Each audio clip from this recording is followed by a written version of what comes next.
6 weeks into 2020 and we have a clear winning sector, with individual stocks that's gone up a whopping 20 to 35% so far. Compare that to a measly 4% for the S&P, this certainly matters. On January 29th, Microsoft reported blowout earnings, especially for the Azure cloud services, at 62% growth for the past quarter. Just taking a look at the past 10 quarters, each has grown 60+%. Purely ridiculous. Remember the power of compounding? This snowball cannot be stopped. In the couple weeks following, Amazon, Google, and Alibaba followed suit. They all reported insane growth for the cloud businesses.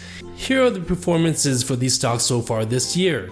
Microsoft is up 17.7%, Amazon's up 15.5%, Google is up 13.8%, Alibaba is down 3.5%.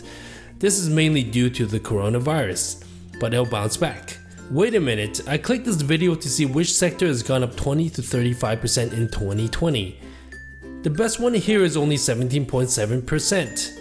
What gives? Welcome to Money Insiders. My one and only goal is to increase your financial literacy by 1% every video. If you're new to this channel, do consider subscribing and dropping a like to show some support. Now let's get into it. As there is a saying that a rising tide lifts all boats. Since the S&P as a whole has gone up 4% this year, and on average it does 8% for the whole year, 2020 certainly started off with a high tide. All the companies we mentioned, Amazon, Microsoft, Google, Alibaba, they offer cloud services. The insane growth just means other businesses have been operating on the cloud a lot more. This sector has an acronym of SaaS, or Software as a Service. So the more successful these companies are, the more cloud computing they'll need. SaaS and cloud companies work hand in hand. The most common ones we encounter on our daily lives could be subscription-based softwares, such as Microsoft Office, Adobe Photoshop, or Netflix.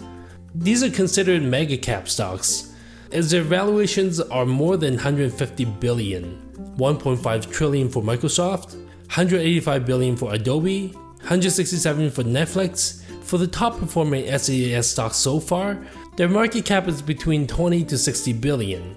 We'll start with the 4 companies I've used personally: Slack, Shopify, Square, and DocuSign. The common theme is that they make life much easier for small businesses, either saving them money, time, or both.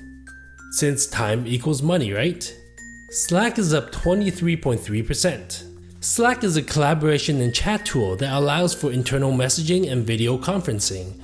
I find the search function extremely useful, so it can easily locate documents and chat contents in an instant. Shopify is up 32%. Shopify is an e-commerce platform for online stores and retail POS, or point of sale system.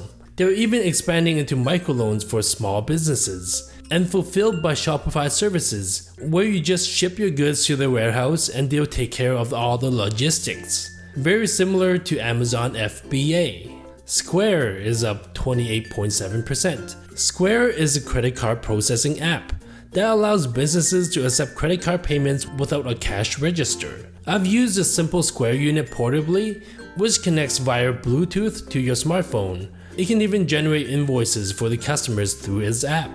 It's real slick and professional. The unit only weighs 30 grams. Comparing that to a 5 kilogram cash register with all the coins, this is certainly a lot more convenient. DocuSign is up 20.7%. DocuSign allows companies to manage paperwork electronically. As part of DocuSign Agreement Cloud, DocuSign offers e-signatures, a way to sign electronically on different devices. I've used it to sign 10 plus spots on contracts with a phone, all within a minute. Caution: spend more than a minute to read any contract you need to sign 10 times. The next 6 companies I've not encountered directly, but it may be running in the background of other services: Zoom, HubSpot, Atlassian, RingCentral, ServiceNow, and Twilio. Zoom Communications is up 33%. Zoom offers communication software that combines video conferencing, online meetings, chat, and mobile collaboration. HubSpot is up 23.7%. HubSpot is a developer and marketer for software products. HubSpot provides tools for social media marketing, content management, web analytics, and search engine optimization. Atlassian is up 26.7%. Atlassian Corp is an enterprise software for product development, product management, and content management. RingCentral is up 41.2%. RingCentral provides communications and collaboration solutions for businesses. ServiceNow is up 23.7%. ServiceNow provides technical management support such as IT service management to the IT operations for large corporations, including the help desk functionality. Twilio is up 25.3%. Twilio is a cloud communications platform. Twilio allows software developers to make and receive phone calls, send and receive text messages, and perform other communications functions using their API. I'm not saying to blindly buy these stocks, but it's always good to know what the market funds are buying. During a correction, these stocks tend to get hit the hardest, but also bounces back the furthest. If you like to diversify into the sector and not stock pick, there are ETFs that hold baskets of these cloud computing stocks. All of these has gone up 12 to 15% year to date for 2020. IGV expense ratio is 0.46%. Here are the notable holdings: Adobe, Microsoft, Salesforce, Oracle, Intuit. SKYY expense ratio 0.6%. Notable holdings: Microsoft, Amazon, Google, VMware. CLOU expense ratio 0.68%. Notable holdings: Shopify, Netflix, Twilio, Salesforce. WCLD expense ratio 0.45%. Notable holdings: DocuSign, RingCentral, Shopify, Square. Better yet, if you feel bullish on the sector, you can buy a couple ETFs to mix and diversify even more. We shall see how they run for the rest of 2020. If they continue under this projectile, many will double and triple over this year, but there will be a lot of uncertainties in the market. Tread the waters carefully, my friends. So what do you think? Have I increased your financial literacy by 1%? If yes, then consider subscribing, hitting the bell, and dropping a like. Otherwise, you can comment and let me know how I can create more value for you.